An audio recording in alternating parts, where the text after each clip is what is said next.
पिछली वीडियो में हमने ये जाना कि किस तरीके से मेंडल ने मटर के प्लांट के ऊपर अपने एक्सपेरिमेंट को किया था, जहां पे हमने मोनो हाइब्रिड क्रॉस को देखा था। और हमने जाना कि मोनो हाइब्रिड क्रॉस यानी कि एक संकरण संकरण, यानी कि इसमें मटर के प्लांट के एक कैरेक्टर के दोनों ट्रेड्स को लेकर उनके बीच में क्रॉस करवाया गया था और उसके बेस पर उन्हें दो रूल में बताया गया था। एक आपका लॉ ऑफ डोमिनेंस और दूसरा आपका लॉ ऑफ सेग्रेगेशन, हिंदी में कहें तो प्रभाविता का नियम, और दूसरा पृथक्करण का नियम। इस दो रूल को आपके मोनो हाइब्रिड क्रॉस के अंतर्गत आपके मेंडल ने दिया था। अब हम आज की वीडियो में बात करेंगे डाई हाइब्रिड क्रॉस। जैसा कि नाम से ही समझ में आ रहा है कि डाई हाइब्रिड यहाँ की मतलब कि इसमें आपके प्लांट के दो अलग अलग कैरेक्टर को लेके उनके बीच में क्रॉस करा के देखेंगे, और जो रिजल्ट प्राप्त हुआ था उसी रिजल्ट के बेस पे मेंडल ने तीसरा रूल दिया था, और उसका नाम है माफ कीजिएगा, लॉ ऑफ इंडिपेंडेंट असॉर्टमेंट,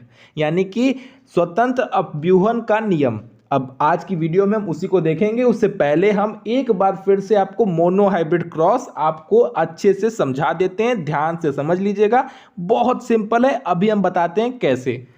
देखिए, सिंपल सी बात है कि आपको कुछ चीजें मैं आपको एक बार फिर से समझा दे रहा हूं। जैसे ही आपका जो लिखा है होमोजाइगस, होमोजाइगस का मतलब होता है समान, यानी कि कोई चीज अगर बिल्कुल सेम है तो इसका मतलब कि वो क्या है, वो आपका होमोजाइगस है।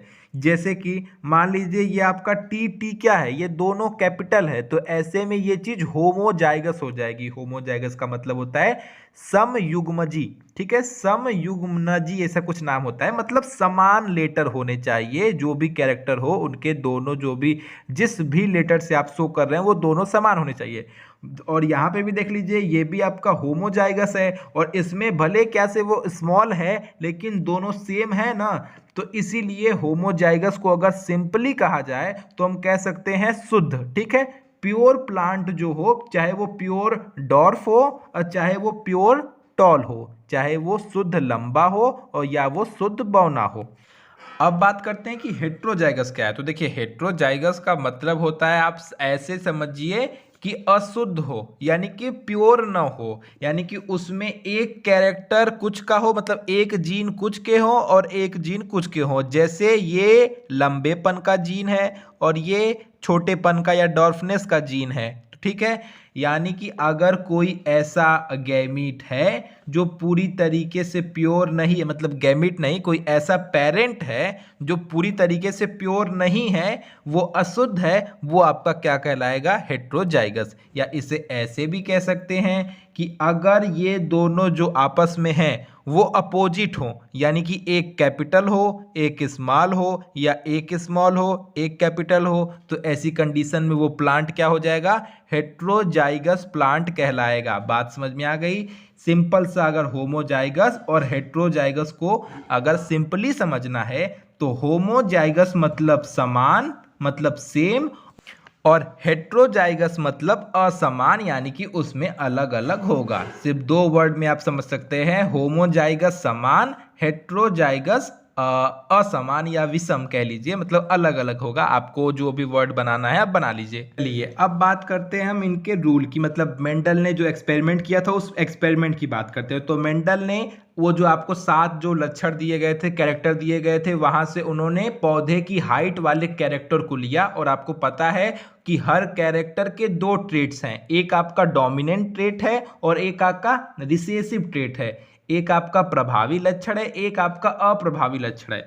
तो आपने देखा होगा कि जो पौधे की लंबाई है उसका प्रभावी लक्षण क्या है, टॉलनेस है, यानी कि लंबापन है, और उसका अप्रभावी लक्षण यानी कि जो उसका रिसेसिव ट्रेट है वो क्या है, वो है उसका बौनापन, यानी कि डॉर्फनेस। तो आइए उन्हीं दोनों प्लांट्स के ट्रेट को लेकर जब उनके बीच में क्रॉस कराया तो जो उनको कंक्लूजन या निष्कर्ष प्राप्त हुआ उसी को वो उन्होंने अपने पहले रूल में दिया, और उसी के बाद हमने दो रूल हमें इस थ्योरी से मिला था या इस एक्सपेरिमेंट से मिला था। एक आपका लॉ ऑफ डोमिनेंस और दूसरा आपका लॉ ऑफ सेग्रेशन, और ये सब आपके मोनो हाइब्रिड क्रॉस के अंतर्गत आता है, क्योंकि मोनो हाइब्रिड क्रॉस का मतलब एक संकर संकरण, यानी कि किसी एक कैरेक्टर को लेके उनके बीच में क्रॉस कराने पर जो भी उनको ऑब्जर्वेशन मिली थी उसी को उन्होंने इस नियम के अंतर्गत, इस रूल के अंदर या इस टॉपिक के अंतर्गत रखा। चलिए अब एक्सपेरिमेंट देखिए कि एक्सपेरिमेंट क्या था। एक्सपेरिमेंट कुछ ऐसा था कि जब उन्होंने क्या लिया, टीटी लिया यानी कि प्योर होमोजाइगस टॉल प्लांट लिया, होमोजाइगस डॉर्फ प्लांट लिया यानी कि लंबा और बौना जो का जो ट्रेट था यानी कि प्रभावी और अप्रभावी लक्षण को लिया और उनके बीच में क्रॉस कराया। ठीक है, अब क्रॉस के बाद देखिए क्या होता है। तो सबसे पहले ये देखिए इनके अंदर क्या होता है, मियोसिस डिवीजन होता है, अर्धसूत्री विभाजन होता है, अर्धसूत्री विभाजन होता है जिसकी वजह से ये अपने गैमीट्स में बढ़ जाते हैं।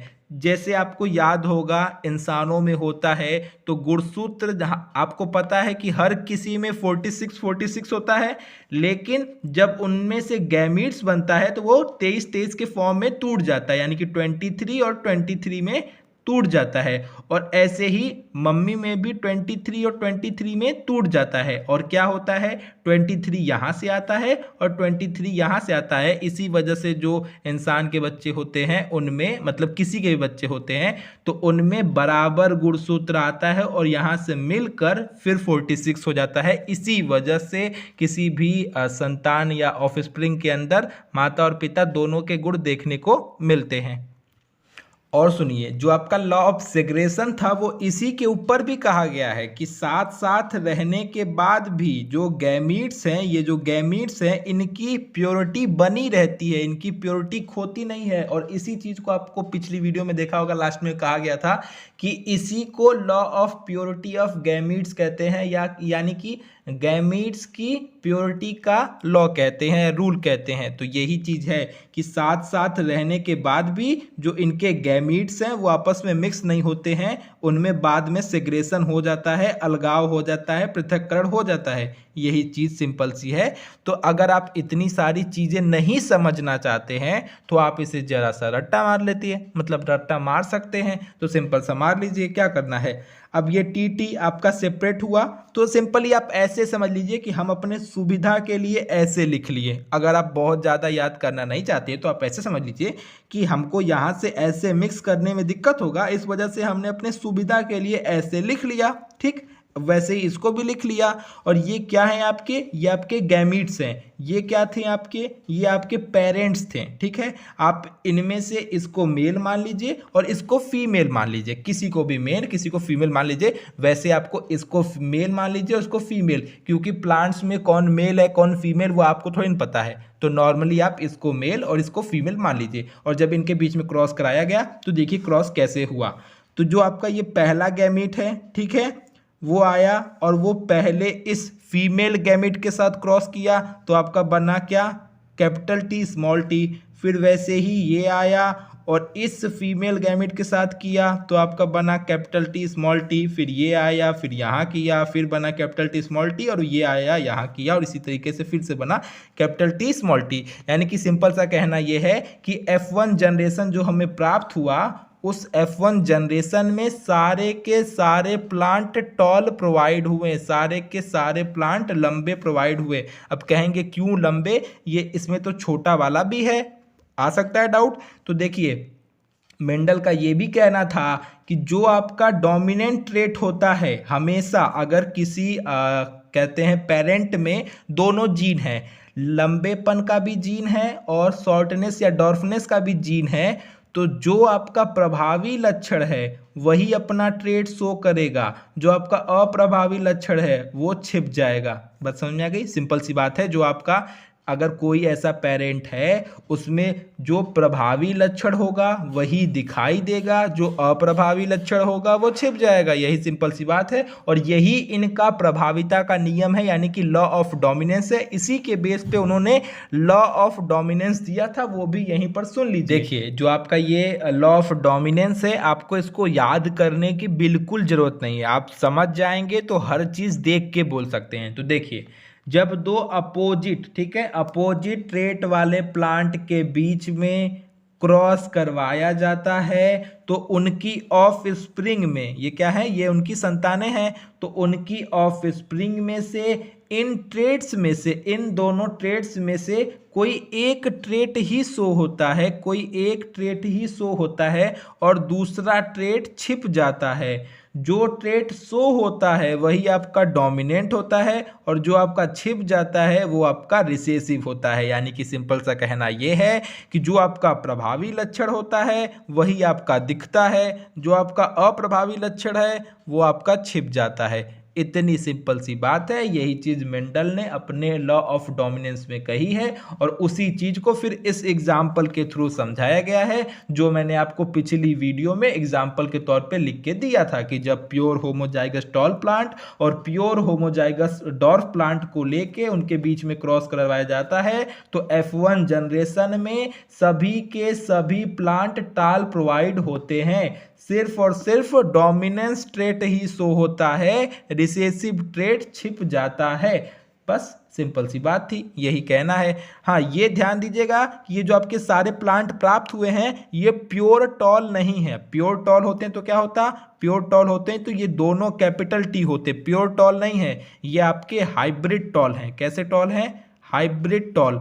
हाइब्रिड मतलब संकर टॉल, यानी कि मिले हुए लंबे हैं, लेकिन सारे के सारे लंबे हैं, क्योंकि हमें जो ऊपर से दिखाई देता है वो हमें यही दिखाई देता है कि सारे के सारे लंबे हैं, उनके अंदर क्या है वो हमें नहीं पता चलता है। लेकिन हमें यहाँ पे ये समझ में आ रहा है कि इनमें छोटे वाले जीन भी हैं, यानी कि छोटे वाले जीन भी इसमें प्रेजेंट हैं। वो बात अलग है कि इस पीढ़ी में छोटेपन का लक्षण दिखाई नहीं दे रहा है, बौनेपन का लक्षण दिखाई नहीं दे रहा है। तो इसीलिए तो मेंडल ने सोचा कि मैंने लंबे और बौने प्लांट को लेके क्रॉस करवाया तो ये बौनापन का लक्षण आखिरकार गया तो गया कहाँ। इसी वजह से उन्होंने इन F1 जनरेशन से प्राप्त प्लांट के बीच में सेल्फ पॉलिनेशन करवाया, स्व परागण करवाया और फिर देखा कि क्या हुआ। आइए अब वो चीज समझते हैं। आप यहाँ पे लिख देंगे कि F1 जनरेशन से प्राप्त प्लांट में सेल्फ पॉलिनेशन कराने पर, सिंपल सी बात है, सेल्फ पॉलिनेशन करवाया, स्व परागण करवाया, तो ले लीजिए। तो यही देखिए आपको F1 प्लांट में क्या मतलब F1 जनरेशन में क्या प्राप्त हुआ था, यही प्राप्त हुआ था। ये क्या है आपके हेट्रोजाइगस टॉल प्लांट। कौन से हैं, हेट्रोजाइगस टॉल प्लांट है। तो आपने यहाँ पे लिख देना है, मैंने यहाँ पे टॉल नहीं लिखा है, आप लिख लीजिएगा हेट्रोजाइगस टॉल प्लांट, ठीक। और ये भी वैसे ही हैं आपके। तो इन दोनों के बीच में जब क्रॉस कराया गया तो देखिए क्या होगा। तो ये पार्ट को आपको पता ही है कि इसमें मियोसिस डिवीजन होता है, इस वजह से ये अलग अलग हो जाते हैं, अलग अलग गैमिट्स में बढ़ जाते हैं।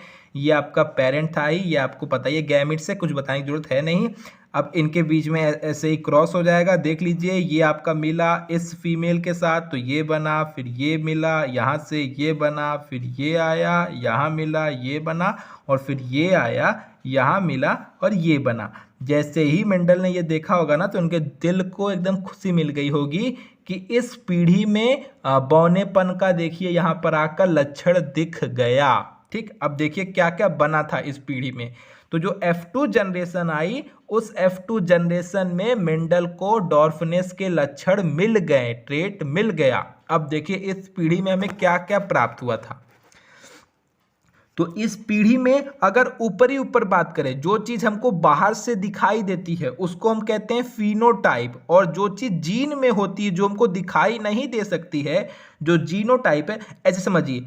फिनोटाइप मतलब जो आपको बाहर से दिखाई दे, और जीनोटाइप जो आपको बाहर से दिखाई न दे। तो जो इसका फिनोटाइप रेशियो है वो 3:1 है। क्यों 3:1 है, यानी कि 3 पौधे आपको टाल प्रोवाइड हुए, ये जो 3 पौधे हैं ये आपको टाल प्रोवाइड हुए और 1 पौधे आपको डॉर्फ प्रोवाइड हुए, यानी कि बौना प्राप्त हुआ, माफ कीजिएगा। और अगर जीनोटाइप की बात की जाए तब हम इनके जीन के रूप में देखते हैं। तो ये आपका क्या है, ये एक पौधा प्योर टॉल है क्योंकि इसमें दोनों जीन कैसे हैं, आपके लंबेपन के जीन है। तो ये आपका प्योर टॉल है।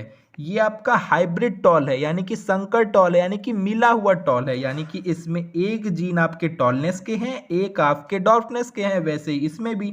तो ये जो आपके 2 प्लांट हैं वो कैसे हैं, वो आपके हाइब्रिड टॉल हैं, और ये जो आपका एक ठो ये है ये आपका प्योर डॉर्फ है, मतलब शुद्ध बौना प्लांट है। तो इसीलिए जो इसका जीनोटाइप रेशियो है वो 1:2:1 है, और जो इसका फिनोटाइप रेशियो है जो हमको बाहर से दिखाई देता है, जो हम बाहर से किसी को भी देख के कहते हैं कि अरे बड़ा लंबा है, छोटा है, हमें नहीं पता कि इसके अंदर छोटेपन का भी जीन है जो हमको दिख नहीं रहा है। तो उस जो हमको दिखता है उस लक्षण को कहते हैं फिनोटाइप, और यही है आपका फिनोटाइप कि 3 पौधे टॉल प्रोवाइड हुए, एक पौधा शॉर्ट प्रोवाइड हुआ या डॉर्फ प्रोवाइड हुआ, और जीनोटाइप रेशियो एक पौधा आपका टॉल प्रोवाइड हुआ, 2 पौधा आपका हाइब्रिड टॉल हुआ, और एक पौधा आपका प्योर डॉर्फ प्लांट प्राप्त हुआ।